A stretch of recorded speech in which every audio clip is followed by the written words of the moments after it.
Okay, let's begin. FFA, basically Fundus, Fluorescein, Angiography. First, as a student, you have to know what do you mean by fundus, fluorescein, and angiography.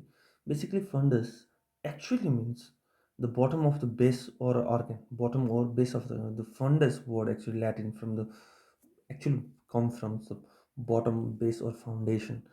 Okay, so in ophthalmology in eye actually, so you can see fundus word even in lacrimal apparatus, so just go there and you can see fundus there.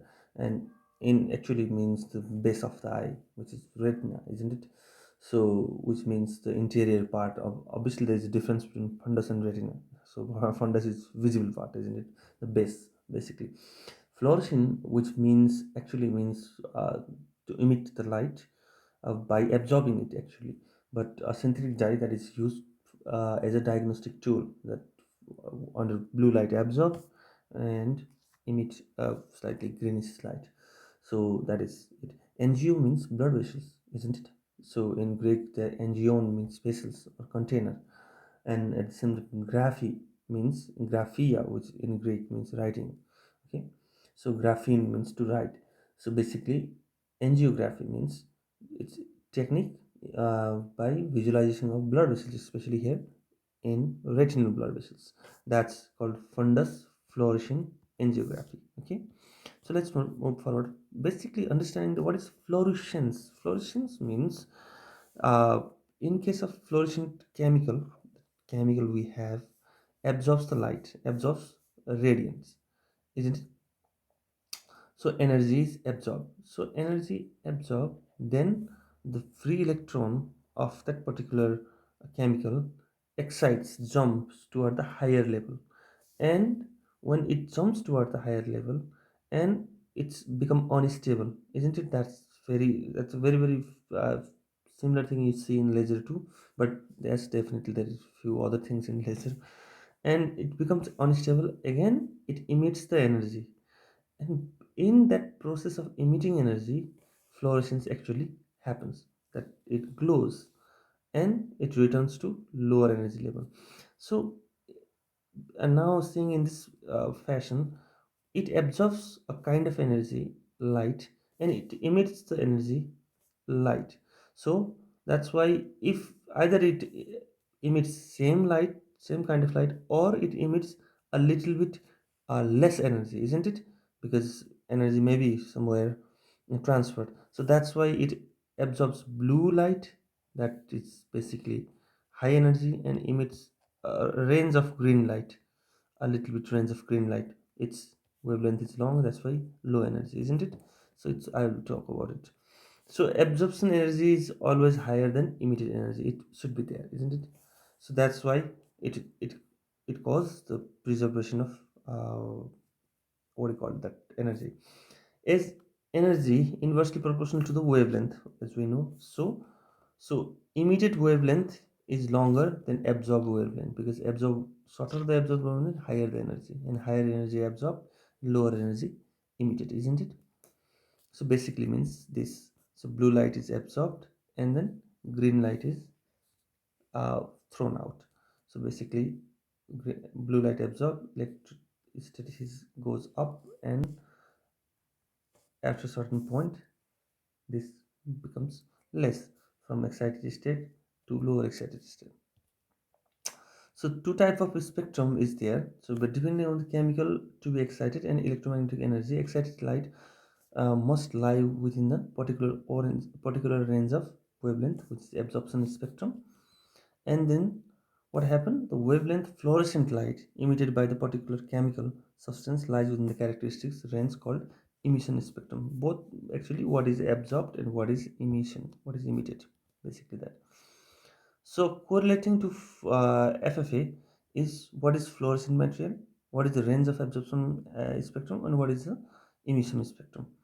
So basically, this is the chemical structure, and this formula is very famous in MCQs. Just try to remember it in your MCQs. It's called as C20 H10 O5 Na2, which is sodium fluorescein. Basically, it's not just fluorescein; it's called sodium fluorescein. Okay, So what is the property of sodium fluorescein? It's non-expensive, non-toxic, very important. And fluorescent at a blood pH level, that is 7.37 to 7.45, and rapid diffusion. And the structural component is this: one benzene, two, three, four benzene.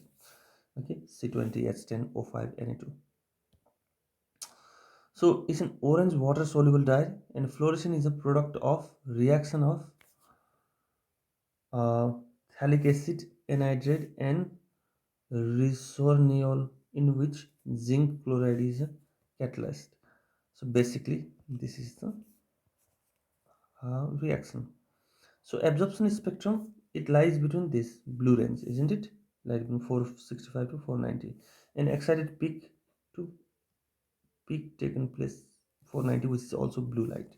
It represents the maximum absorption of light energy in fluorescence.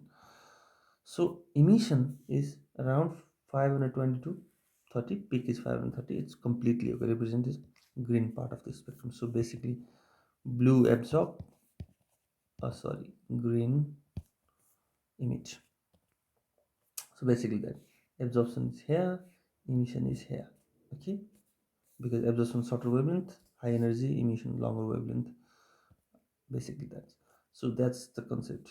If uh, see, white light is thrown or one filter is there, this filter only sends blue light. So here we already sent through blood vessels. What do we send? That dye, fluorescent dye, and then blue light reaches the fluorescent dye.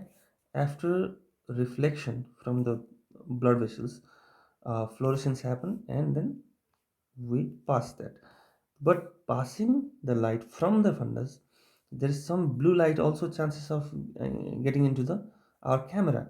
That's why the filter, second filter, which is basically filter the light coming from the retina, is yellow green filter, which blocks the blue light, and then only yellow light, that's fluorescent light, passes to the camera. So which is very important, these two filter. Okay, blue filter and yellow green filter. So what is the purpose of SSA, FFA? So studying the normal physiology of retinal and choroidal circulation, as well as disease process affecting the macula, isn't it? Evaluating the blood vessels integrity in the retina and choroidal vessels. That's very important. And check the integrity of blood vessels, blood ocular barrier, isn't it? Outer blood retinal barrier breaks, which is CSR in case of cystoid, and inner blood vessels breaks in neovascular diabetes, neovascular elsewhere, neovascular disc, and neovascular elsewhere, isn't it? So that's why it's basically it's check the integrity of inner retinal blood barrier and outer retinal blood barrier. Both matters a lot. So finally, it helps in clinical diagnosis. Definitely, it helps in determining the extent of damage. Obviously, it formulate the treatment strategy of choroid and retinal disease. Definitely for retina specialists to monitor the treatment results too. So indications of FFA, basically retinal and vascular disorders, macular disorders, choroidal disorders, optic nerve disorders, retinal vascular malformation and tumors. In all this case, definitely FFA is indicated. So I'll make a list of few diseases so quickly. Okay. So basically, retinal disease, diabetic retinopathy, retinal vein occlusion, retinal artery occlusion, retinal vasculitis, Coats disease, familial exudative retinal retinopathy. In macular disease, central serous retinopathy, RPE detachment, cystoid macular edema, macular hole, AIMD, cone rod dystrophy, epiretinal membrane, and Whittley-from dystrophy. It's going quickly, okay? So very important in vascular malformation and tumor, capillary hemangioma and retina, cavernous hemangioma of retina, retinal arteriovascular malformation, congenital tortuosity of retinal vasculature, congenital hypertrophy of RPE, uh, angioid strix, and astrocytic hematoma. And other things, see, in this case, choroidal lesion, choroidal neovascular hemangioma, nevus, melanoma, choroiditis, MEWDS, APM, PEPE, and choroidal folds, and optic nerve disorder, optic atrophy, papilledema, ischemic optic neuropathy, optic disc pit, optic disc drusen, optic disc hemangioma, melanocytoma, and myelinocyte fiber. So I will talk about few contraindications and complications. That's finished for today. Okay. So contraindications are absolute contraindication. Absolute. That's very absolute. If it's absolute, just it's dangerous. So non-allergy to iodine containing compounds if patient has on a history of adverse reaction to FFA in the past. That's an absolute contraindication. Relative contraindication if patient has asthma, hay fever, renal failure, hepatic failure, or definitely pregnancy in first trimester is relatively contraindicated. So, what are the mild, moderate, and severe complications? First, mild complication: staining on skin, scleral mucus, staining by definitely fluorescein, stain secretion of tear and saliva, vision tingle with yellow, orange yellow urine, or skin orange yellow urine is always there. Skin flushing and tingling lips pruritus. Moderate is nausea and vomiting, vasovagal response, urticaria, fainting, and periphlebitis. Severe is very dangerous. Respiratory laryngeal edema and bronchospasm, circulatory shock or myocardial infarction or cardiac arrest, generalized convulsion, and skin necrosis. These are severe.